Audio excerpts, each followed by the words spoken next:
பெரியவா சரணம். இன்றைக்கி வந்து நம்ம எப்பயுமே எடுக்கிற மாதிரி இவாளும் ரொம்ப ரொம்ப ரொம்ப முக்கியமான டிவோட்டி ஃபேமிலி. நம்ம இப்போ தான் ஒரு மாதம் முன்னாடி பாம்பே ஞானம் மாமியோட வீடியோ எடுத்திருந்தோம். பெரியவா ஸ்பெசிஃபிக்காக அவளது வீடியோ எடுத்து சொல்லி எடுத்திருந்தோம். அவளுக்கு கூட ரொம்ப வருஷமாக அசோசியேட்டட் ஆகியிருக்கா தாரா ஸ்ரீனிவாசன் மாமின்னு பேர்.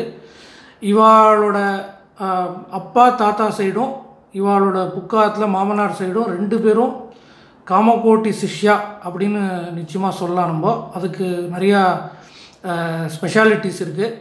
நான் ஒன்று ஒன்றா அது சொல்லிட்டு வரேன் இன்ட்ரொடக்ஷனில். இவாளோட கொள்ளு தாத்தா, மாமியோட கொள்ளு தாத்தா வந்து பெரியவாளுக்கு வித்யாகுரு, மகாமகோபாத்தியாயா சாஸ்திர ரத்னாகரா வெங்கட சுப்பா சாஸ்திரின்னு பேர் அவளுக்கு. அவள் வந்து 1 ஆஃப் தி 7 வித்யாகுருஸ் பெரியவா புக்கிலே அவள் 7 பேரோட நாமம் மென்ஷன் பண்ணியிருக்கா. அதில் மாமியோட கொள்ளு தாத்தா ஒருத்தர். முக்கியமாக மகேந்திரமங்கலத்தில் பெரியவாளுக்கு நிறையா விஷயம் அவள் இது பண்ணியிருக்கா. அங்கேருந்து மாமியோட அசோசியேஷன் ஸ்டார்ட் ஆகுது. அதாவது மாமியோட மாமனார் அவள் ரொம்ப ஸ்பெஷல் கைங்கரியம் பண்ணியிருக்கா சென்னையில். ஆஸ்திக சமாஜம், ஞானவாபி, இதுக்கெல்லாம் அவள் அயோத்தியா மண்டபம், ஞானவாபி இதுக்கெல்லாம் அவள் ஃபவுண்டர் மெம்பராக இருந்திருக்கா. அதெல்லாம் மாமி சொல்லுவாள், எப்படியெல்லாம் அதெல்லாம் ஆரம்பித்தது எல்லாம் சொல்லுவாள், பெரியவா அசோசியேஷன்லாம் சொல்லுவாள். அது தவிர மாமிக்கே மாமி பாம்பேயில் இருக்கிறச்சே பெரியவா இப்போது கர்நாடகா யாத்திரை, சத்தாரா யாத்திரை கடைசியாக முடிக்கிறச்சே மாமி நிறைய இடத்துல பெரியவாளை தரிசனம் பண்ணியிருக்கா. குல்பர்கா, மகாகாவ், சத்தாரா, அக்கல்கோட் இங்கெல்லாம் தரிசனம் பண்ணியிருக்கா. அது தவிர பாலபெரியவா வந்து பீட்டத்துக்கு வரைச்சே ஸ்பெஷலாக அன்றைக்கி அப்போ கர்னூல்லையும் மாமியோட ஃபேமிலி அப்போது தரிசனம் பண்ணியிருக்கா. அதை பற்றியும் அதை சுற்றி இருக்கிற அனுபவத்தையும் மாமி சொல்லுவாள். நமஸ்காரம் மாமி. நமஸ்காரம். ஸ்ரீ குருபியோ நமக. சொல்லுங்க சொல்லுங்க. மகாபெரிவாளை பற்றி சொல்கிறதுக்கு எனக்கு அருகதை இருக்கான்னு தெரியல. பட் இருந்தாலும் சொல்லணும்னு கொஞ்சம் ஆசை இருக்குது. எனக்கு தெரிஞ்சதை நான் சொல்கிறேன். சரி, நீங்கள் முதல்ல உங்கள் கொள்ளு தாத்தாலேருந்து நீங்கள் ஆரம்பிக்கணும். எப்படி என்ன? கொள்ளு தாத்தா அவருடைய குரு மகாபாத்தியா சுப்பராஜ் சாஸ்திரிகள்.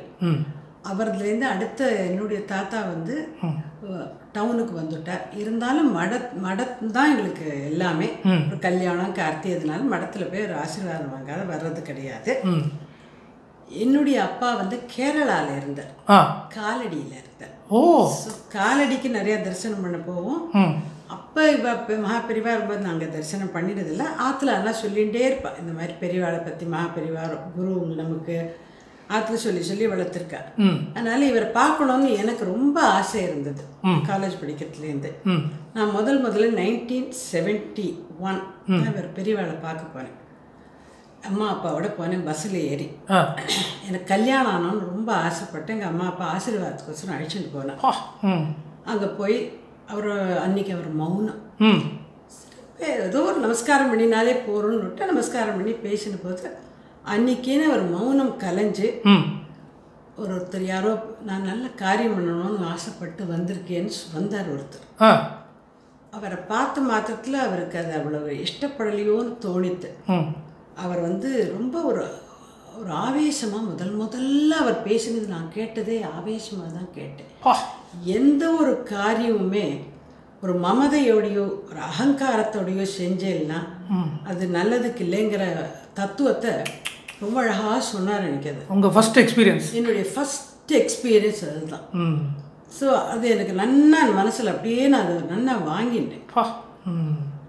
வேற ஒன்றும் எங்களால் பேச முடியல. நமஸ்காரம். அம்மா அப்பா கல்யாணம் ஆனோன்னா அது எப்போதும் போல் அவர் ஆசீர்வாதம் பண்ணி பிரசாதம் கொடுத்து முதல்து. அப்புறம் எனக்கு அந்த வருஷமே உடனே எனக்கு கல்யாணம் ஆகிடுது. அதில் என்னுடைய புக்காமும் ஜெயராம் ஐயர் ஜெயராம் ஐயர்னு founder member of Ayodhya Mandapam. அவருக்கும் அதனால் நிறைய பிரிவாளோட மடத்தோட அசோசியேஷன். அவள் அப்படி ஒரு நம்பிக்கை. அவரை கேட்காம ஒன்றும் பண்ண மாட்டார் எங்கள் மாமனார். குடும்பத்தில் எந்த காரியமும் கிராமத்தில் கிள்ளுக்குடின்னு ஊர் தான் எங்கள் மாமனாரோட ஊர். அந்த ஊரில் அந்த ஆற்றுக்கே எங்கள் பெரியவா வந்திருக்கா. யானை இதெல்லாம் வந்து இந்த ஒட்டகம் குதிரை ஒட்டகெல்லாம் வெளியில் நின்று இருக்கலாம். யானை வந்ததுன்னு மாமியார் ரொம்ப சொல்லுவா. ஓகே. எங்களுக்கு வந்து ராமர் தான் குலதெய்வம். ராமர் பட்டாபிஷேகம் வச்சு ஏதோ ராஜா அந்த காலத்தில் கொடுத்தது தான் எங்கள் ஆற்று பூஜை ரூமில் வச்சுருக்கோம். இன்னும் இருக்கா? இருக்குது அதெல்லாம். அதில் வந்து அந்த ரூமில் போய் கதவை சாத்திட்டு ஒரு 1 hour வெளியிலேயே வரல. இது முதல்ல எங்கள் மாமியார் என்கிட்ட சொல்லி. ஆமாம், மெடிடேட் பண்ணிகிட்டே இருந்திருக்கேன். அப்புறம் வெளியில் வந்து ஆசீர்வாதம் பண்ணிவிட்டோம், கிளம்பி போயிட்டார் அவர். அப்படி தான் புக்காத்தோட இது. அப்புறம் எங்கள் மாமனார் மெட்ராஸுக்கு வந்துட்டார். அயோத்தியா மண்டபம் ஆரம்பித்தது. அதெல்லாம் பெரியவாளை நிறைய போய் பார்த்துட்டு குத்துட்டு வருவார். அப்போலாம் அப்போ அயோத்தியா மண்டபம் ஸ்டார்டிங்லேருந்து அப்போ பெரியவா நிறைய கைடன்ஸ் இல்லையா? கண்டிப்பாக பெரியவாளை போய் பார்க்காத ஒரு காரியமாக அவள் பண்ண மாட்டா அயோத்தியா மண்டபத்துலேயும். ஆமாம் ஆமாம் கரெக்ட். அப்படி போகும்போது தான் நம்மளுடைய இதில் வந்து இது பண்ணி அப்புற காரியத்துக்கு நம்மளுக்கு ஒரு இடமானுக்கு சிரமமாக இருக்குது. இப்போ ஆற்றுல பண்ணுறதுக்கு நிறையா பேருக்கு சிரமமாக இருக்குது. ஏதாவது ஒரு இது பண்ணணும் ஆரம்பிக்கணும்னு பார்க்குறோன்னுட்டு அவள் ஒரு இடம் ஆரம்பித்து வீடு வீடாக போய் அது மாதிரி பண்ணுங்கன்னு ஒரு பெர்மிஷன் கொடுத்தப்போ தான் நான் ஆரம்பிச்சிருக்கேன். அப்படி ஆரம்பித்ததான் ஞானவாபி. அதான். ஸோ ஒரு 15 வருஷம் எங்கள் மாமனார் அயோத்தியா மண்டபத்தோடய இருந்ததுனால பெரியவா வர்றது, என்னுடைய புக்காத்துக்கு ஆற்றுக்கு நிறைய வருவாள். எப்போ வந்தாலும் ஆற்றுல தரிசனம் பண்ணுவாள். இப்போ எங்கள் மாமியார் சொல்ல ரொம்ப வேகமாக நடந்து போயிடுவார் பெரியவா, பெரியவா. அவரோட நடக்கிறதே ஓடுவா. மற்றவா பின்னாடி இருக்கிறவாள்லாம் ஏதோ நிறைய இதெல்லாம் அனுகிரக பாஷணெல்லாம் கொடுத்துருக்காரு, எல்லாம் பண்ணியிருக்காரு. ஆமாம் ஆமாம், மயிலாப்பூர் சான்ஸ்கிரிட் காலேஜில். இது வந்து அயோத்தியா மண்டபம். சான்ஸ்கிரிட் காலேஜில் வந்து இருந்தது இன்னும் கொஞ்சம் கூட முன்னாடி பீரியட் அது. அப்போ தான் அவர் எல்லாம் தரிசனம் பண்ணிட்டு வந்ததெல்லாம் இருக்குது. அது இந்த மாதிரி இருக்கிற குடும்பத்தில் வந்ததுனால எங்கள் ஆத்துக்காரருக்கும் நாங்கள் பாம்பேயில் எனக்கு கல்யாணம் ஆகி பாம்பேயில் 1976க்கு வந்தேன். அப்பயும் பஜன சமாஜம்னு ஒரு கோவில் இருக்கு. அதுவும் இதே மாதிரி பஜனையில் ஆரம்பிச்சது தான். அதுக்கப்புறம் ராமர் எல்லாரும் வந்து இது எங்களுக்கு ஒரு ராமருக்கும் அசோசியேஷன் விட்டதே கிடையாது. ராமர் குலதெய்வமாக இருக்கிறதுனால அதனால இதே மாதிரி பெரியவாள்லாம் வரும்போதும் எங்களுக்கு ரொம்ப ஆப்பர்ச்சுனிட்டி கிடச்சிருக்கு. ஆற்றுக்கெல்லாமும் வந்திருக்கா, ஜெயந்தர் பெரியவாளும் வந்திருக்கா, பால பெரியவாளும் வந்திருக்கா. அப்போ சத்தாராவில் 1980 பெரியவா வந்தபோது இன்னும் ஆற்று மனுஷாவை பார்க்கணுன்னு சத்தாரா கிளம்பலாமா அப்படின்றது போயிட்டு சத்தாராக்கு போவோம். அங்கே போய் உட்காந்து அவரை பார்த்துட்டு நமஸ்காரம் மட்டும் வந்தாலே அது என்னமோ அப்படி ஒரு சந்தோஷம். சத்தாரா, அக்கல்கோட்டு, குல்பர்கா, இந்த மாதிரி நிறைய இடங்கள் அவருடைய அவர் எங்கே இருக்க பெரியவா எங்கே இருக்கா இப்போ அவர் நடந்து போகிறதுக்கே இவ்வளோ நாளாக இடங்கள்லாம் போச்சு. எங்கே இருக்கான்னு கேட்டுட்டு எங்களுக்கு சௌரியம் தான் உடனே கிளம்பி பார்க்க போயிடுவோம். இவ்வளோ ஆசையாக போவோம். இன்னமும் அந்த ஆசை சொல்ல முடியாது, அவ்வளோதான் சொல்லுவாங்க. போய் பார்த்துட்டு அவர் பேசணுன்னே அவரை பார்த்தாலே நமக்கு அப்படி ஒரு உடம்பும் விடவெடுத்து போகும், மனசும் சந்தோஷமாக இருக்கும். அந்த ஓவரால் சொல்கிறது அந்த ஃபீல் ஆகுது. அவ்வளோதான். அதே என்னாலே ஒரு தடவை அவரோட பேசுறதுக்கு எனக்கு வாய்ப்பு கிடைக்கும். எங்கள் ஆத்துக்காரர் தான் சொல்லுவார், இந்த மாதிரி ஆர் ஜெயராமையர் அயோத்தியா மண்டபத்தில் பையன், அவரோட பையன் இந்த மாதிரி பஜன சமாஜத்தில் இருக்கேன்னு சொல்லுவார். அவர் ஆசீர்வாதம் பண்ணி கொடுப்பார். அவ்வளோதான்.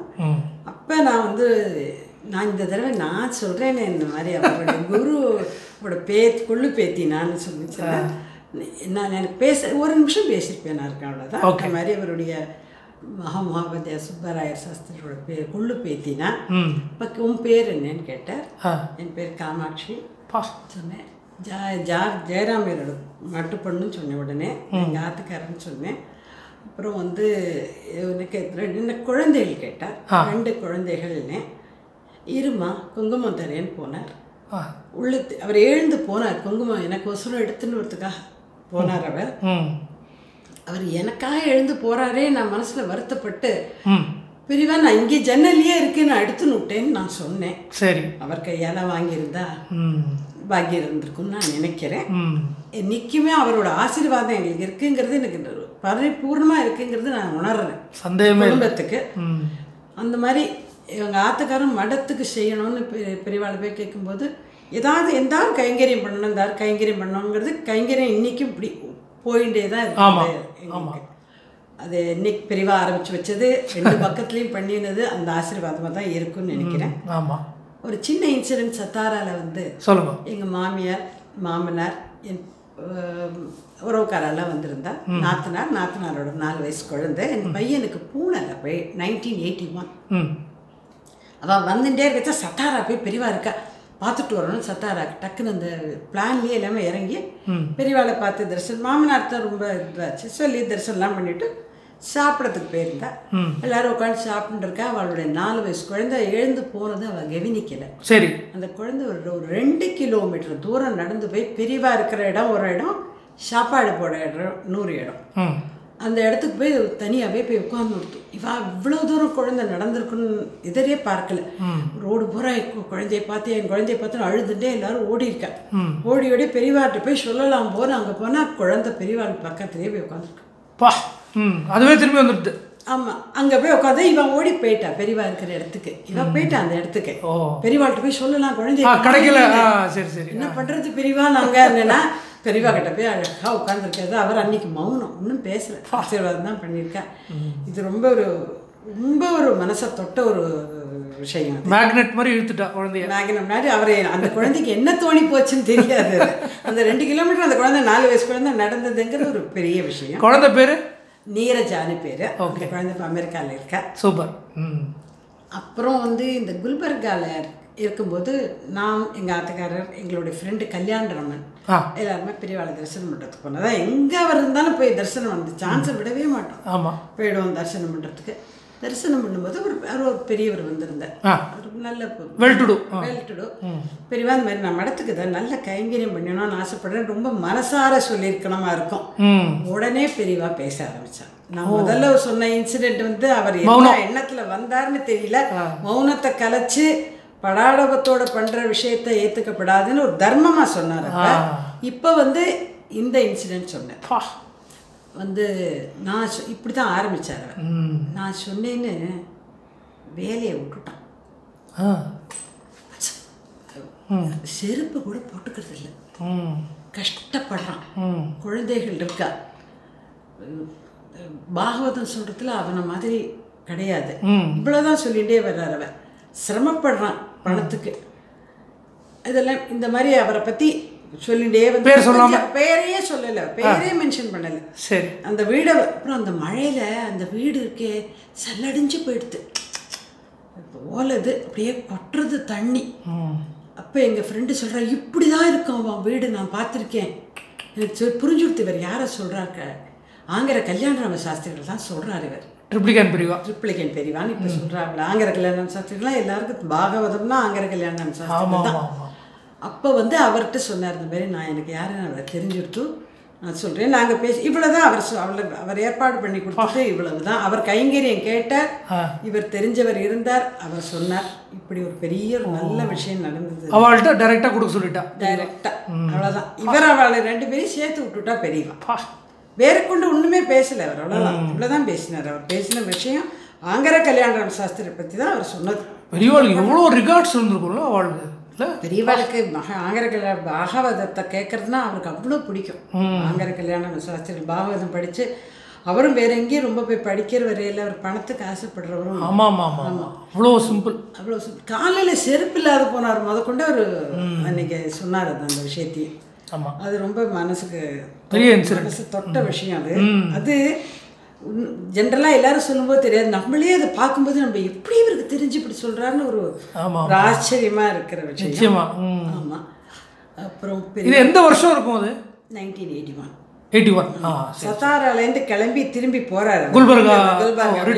ஆமாம், அங்கே தான் பார்த்தோம். சரி சரி சரி. எவ்வளோ கிடைக்கிறதோ ஒரு இடத்துலையும் விடாமல் பார்த்துருக்கோம். அப்புறம் கர்னூல்லையும் பாலப்பெரிவால 83 அப்போ மாமனார் மாமியார் எல்லாரும் போய் அவருடைய பீடாரோகணத்தை பார்க்கணுன்னு வந்திருந்தா.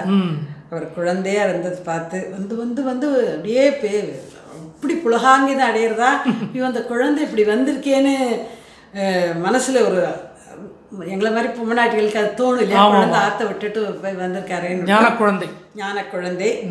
அந்த மாதிரி அவர் பாரு ஒரு குழந்தைத்தனமாக பண்ணணும். பெரியவா நீங்கள் இப்படிலாம் கிடுகிடுன்னு போயிடாது, எங்கள் அப்பஞ்சா இருங்கன்னு யாராவது சொன்னான்னு எங்கள் ஆத்துக்கார் சொல்லிகிட்டே இருப்பார் அந்த இன்சிடெண்ட்டை.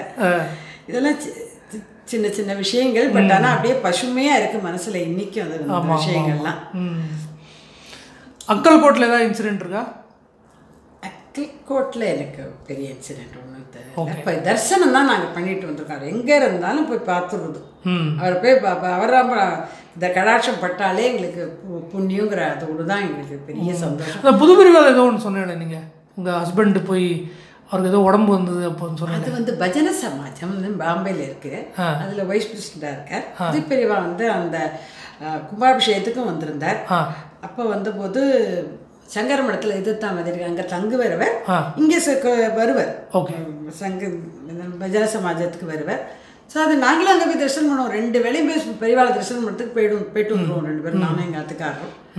அப்படி போகும்போது நான் அப்போ தான் நம்ம ஆத்துக்கு வந்திருந்தேன். பிரபாதேவியில் நாங்கள் இருந்தோம். அந்த டைம் வந்து மரம் வந்திருந்தார். அப்போ அவருக்கு ரொம்ப உடம்பு முடியாமல் கொஞ்சம் ரொம்ப ஜுரமாக இருந்தது. ஜுரமாக இருந்தபோது டாக்டர் வரதாச்சாரின்னு பாம்பேயில் ரொம்ப பெரிய டாக்டர், அவர் வந்து அவரை பார்த்து மருந்து கொடுத்து பண்ணினார் அவருக்கு. ஸோ இவர் வந்து அவர் படுத்துன்னு பார்த்து ரொம்ப மனசு இப்படி மகான் இப்படி படுத்துன்னு இருக்காருன்னு எங்களால் நம்மளெல்லாம் பார்க்குறத டைஜஸ்ட் பண்ண முடியல. அதுக்கப்புறம் பாலப்பிரியவாளும் அவளுமா வந்திருந்த போதும் நாங்கள் போய் பார்க்குறது. அப்போ நம்ம ஆத்துக்கே அவர் வி சங்கருங்க தான் கூட்டிங்கலாம் வருவார். பாம்பே சங்கர். அங்கே இப்போ வடாலாவில் இருந்தோம். இது பிரபாதேவியில் பொது பிரிவாக வந்திருக்கா நம்ம ஆத்துக்கு. இந்த ஆத்துக்கு பொது பிரிவாலும் வந்திருக்கு, பாலப்பிரிவாள் 2 பேருமா வந்து பாத பூஜையெல்லாம் பண்ணி எங்களால் இப்போது ஏதாவது கைங்கரியம் பண்ணணும்னு நாங்கள் கேட்டிருந்தோம். அப்போ புது பிரிவு எங்கள்கிட்ட சொன்ன விஷயம் என்னென்னா, இந்த மாதிரி நவராத்திரி ஏதோ ஒரு நம்பர் சொல்லி ப்ளவுஸ் பிட் அனுப்புங்கோ அப்படின்னு சொல்லி அந்த கைங்கரியம் நாங்கள் விடாமல் எங்கள் ஆத்துக்கார் பண்ணிட்டு இருந்தோம். ஒரு பெரியவா டைரெக்டாக சொன்னது உங்களுக்கு? டைரெக்டாக எங்கள்கிட்ட இவர்கிட்ட சொன்னார், கைங்கரியம் இந்த கைங்கரியம் பண்ணுங்க, நீங்கள் சுமங்கலிகளுக்கெல்லாம் ப்ளவுஸ் கொடுக்கலாம், அது கொடுக்கலாம். நவராத்திரி போது சுகாசினி பூஜை நடக்கிறது, குழந்தைகள்லாம் வருவா, அதுக்கெல்லாம் கொடுக்கலாம் அப்படின்னு எங்களுக்கு ஒரு ஆப்பர்ச்சுனிட்டி கொடுத்தோம். வரோம். எப்போ இங்கே வந்தாலும் நாங்கள் காஞ்சிபுரம் மடத்துக்கு போயிட்டு வருவோம். அவரது பெரியவாளை தரிசனம் பண்ணுறதுக்கு. பெரிய பெரியவா மகாபெரிவா வந்து சித்தியான போது சொல்லுங்க, நாங்கள் ஏதோ இந்த ட்ராமாவில் தான் நடிச்சுட்டு இருந்தோம். பாம்பே ஞானத்தோட அசோசியேட்டடாக இருக்கு. அந்த கம்பெனி பேர் மகாலட்சுமி லேடிஸ் ட்ராமா குரூப்புங்கிறது. அதில் நானும் ஃபவுண்டர் மெம்பர். சரி. ஸோ அவள் வந்து எனக்கு ஒரு ஆப்பர்ச்சுனிட்டி கொடுத்து எல்லா ட்ராமாலையும் நான் நடிச்சிருக்கேன். அன்றைக்கி ட்ராமா முடியறதுக்கு முன்னாடியே அவளுக்கு தெரிஞ்சுட்டு பெரியவா சித்தி ஆகிட்டான்னு என்கிட்ட அவள் ஞானம் சொன்னாலும் சொல்லாத அவள்கிட்ட அவள் நடித்து முடிக்கிட்டோம். அதுக்கப்புறம் தான் அவள் சொன்னான், மறுநாள் காத்தாலேயே நாங்கள் 6 மணிக்கு கிளம்பிட்டோம் பிளேனில். வந்து இவர் வந்து நின்று பார்த்தா அது ஒரு தனி உணர்வு. அவர் உட்காத்தி வச்சுருந்தார். அப்புறம் டிஎன் ஸ்டேஷன்லாம் கூட அப்படி ஓடி எல்லாரும் இது பண்ணினான். க்யூவில் வந்து எல்லாரும் வந்து அவரை ரச்சனை பண்ணினான். அவர் ஒரு கிளான்ஸ் பார்க்கணுன்னு ஆசைப்பட்டுண்டு அவர் பார்த்த புண்ணியம் என்ன சொல்கிறது, புண்ணியன்னு சொல்கிறது வருத்தமாகவும் இருந்தது மனசுக்குள்ள. ரொம்ப அப்படியே இப்படி இவருக்கே வேணா நம்மளாம் இந்த மாதிரி அவருடைய இதை அனுப்புகிறோம். அப்புறம் சாயங்காலம் கிளம்பி பெரியவாள்கிட்டேருந்து புது பெரியவா பாலபெரிவாள் நம்ம தரிசனம் பண்ணிட்டு நமஸ்காரம் பண்ணிட்டு கிளம்பினோம். இதெல்லாம் பெரிய அனுபவம். இது கனவுல வந்திருக்காளா? எனக்கு ஒரே கனவு வந்திருக்கேன். சொல்லுங்க. வந்து எனக்கு பசிக்கிறதுன்னு சொன்னார். வந்து சாப்பாடு மாட்டேன். அது எனக்கு அது நான் எங்கள் ஆத்துக்காரர் அப்படி தான் நான் சொல்லியிருக்கேன். இது வரைக்கும் நான் சொன்னதே இல்லையா? பெரிய விஷயம். அதுதான் என் ஃப்ரெண்டு ஞானத்திட்ட சொல்லியிருக்கேன். எனக்கு வேற ஒன்றும் கனவு வந்தது. நீங்கள் வேறு ஏதாவது சொல்லணும்னு நினைக்கிறீங்களா? பெரியவான் மனசில் வந்தால் உங்களுக்கு என்ன தோன்றுறது? பெரியவான் மனசில் வந்த உடனே அவர் சொன்ன லட்ச உபதேசத்தில் கொஞ்சமாவது கண்டிப்பாக ஃபாலோ பண்ணணும்னு தோன்றுறது. அவர் எத்தனையோ விஷயங்கள் சத்து விஷயங்கள் சொல்லி கொடுத்துருக்கார். சின்ன விஷயமா காத்தால நாராயணா சொல்லுங்க, சாயங்காலம் நம சிவாய சொல்லுங்க, பகவான் நாமா சொல்லுங்க. இதையாவது இல்லை வாழ்க்கையில் ஃபாலோ பண்ணணும். பகவான் நாமா நம்மளை எல்லா விதத்துலேருந்தும் கஷ்டத்துலேருந்தும் காப்பாற்றுங்கிறது அவர் சொல்லி கொடுத்த பெரிய ஒரு விஷயம். அந்த மாதிரி தான் இப்போ முடிஞ்ச அளவு பண்ணிட்டு இருக்கோம். அதான் இந்த காலத்தில் நிறைய பேர் சோஷியல் மீடியா இன்ஃப்ளூயன்சர்ஸ்லாம் சொல்லிட்டு இருக்கா தன்னை. ஆக்சுவலி நீங்களாக தான் சோஷியல் மீடியா இன்ஃப்ளூயன்சர்ஸ். நிஜமாலே பார்த்தீங்கன்னா கல்ச்சரை இன்ஃப்ளூயன்ஸ் பண்ணுறவா தான் சோஷியல் மீடியா இன்ஃப்ளூயன்சர்ஸ். அதனால் உங்கள் ட்ராமா ட்ரூப் நல்லா வரட்டும், பெருசாக வரட்டும். நீங்கள் மேலும் மேலும் பெரியவா கைங்கரியம் பண்ணணும். பஜகோவிந்தம் நீங்கள் எடுத்து பண்ணியிருக்கேள். அதை தவிர மடத்துக்கு நீங்கள் பெரியவாவோட ஹிஸ்ட்ரியை எப்படியாவது நல்ல விதத்தில் நீங்கள் பண்ணி பாம்பே ஞான மாமிக்கு நிறைய ஆசீர்வாதம் இருக்குது, உங்களுக்கு நிறைய ஆசீர்வாதம் இருக்குது. மேலும் மேலும் உங்கள் கைங்கரியம் வளரட்டும். பெரியவா ஆசீர்வாதம் பரிபூர்ணம். நமஸ்காரம். பெரியவா சரணம். பெரியவா சரணம்.